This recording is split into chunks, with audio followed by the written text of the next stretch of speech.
madaxweynaha jamhuuriyadda federaalka Soomaaliya mudane Madaxweyne Farmaajo iyo wafdi uu hogaaminayo ayaa soo gaaray goor dambe oo galabta ah magaalada Addis Ababa. Madaxweynuhu wuxuu berri ka qayb galayaa shirka 13aad ee caadiga ah ee madaxda urur goboleedka IGAD, waxaana ka horeeyay shir maanta dhacay oo heer golo wasiir ah oo ka qayb galay Danjire Axmed Ciise Cawad wasiirka arrimaha dibadda, kaas oo lagu gogol xaaray kulanka madaxdu ay berri yeelanayaan.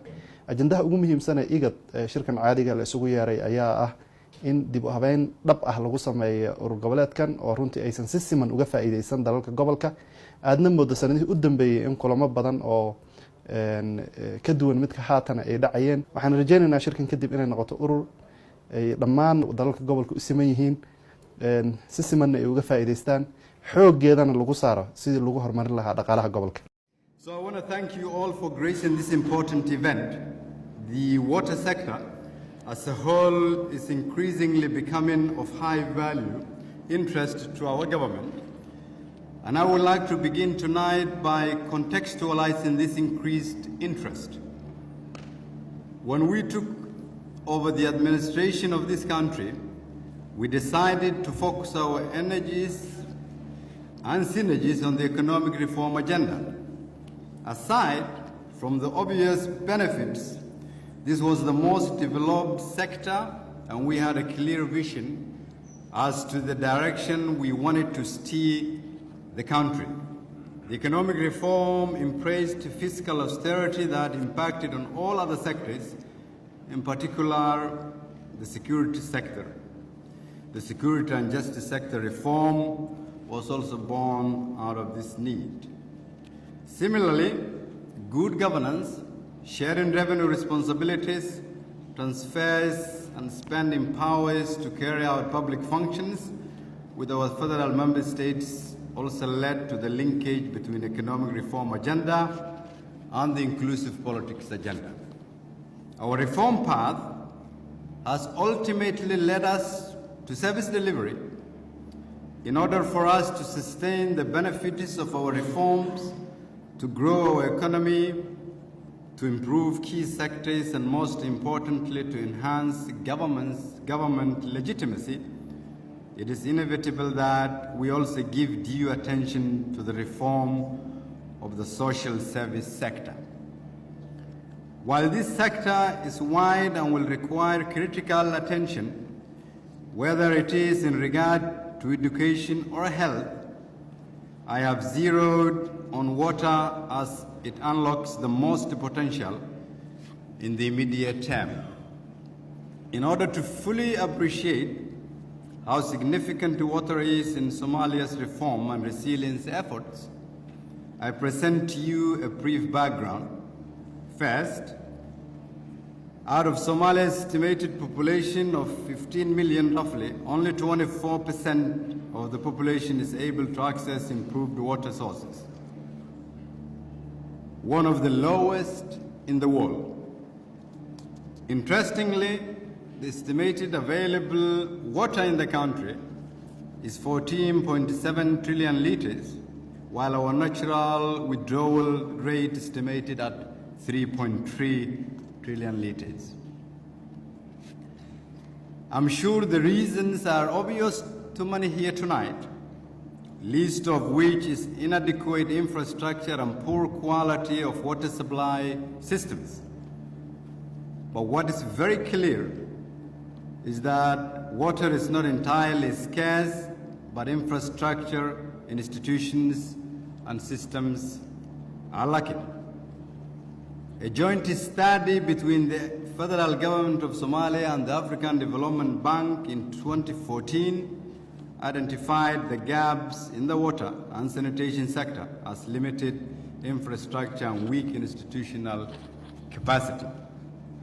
The effects of water scarcity are felt in all aspects of the society.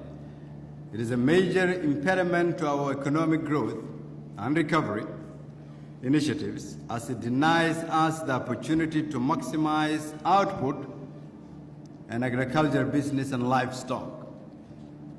In the security domain, scarce resource repeatedly contributed to tensions and even violent confrontations among pastoralist communities.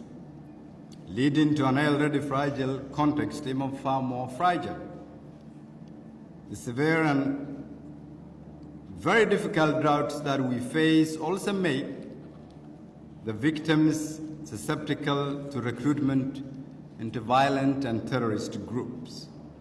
Yet, millions of donor funds are annually spent on water resource interventions.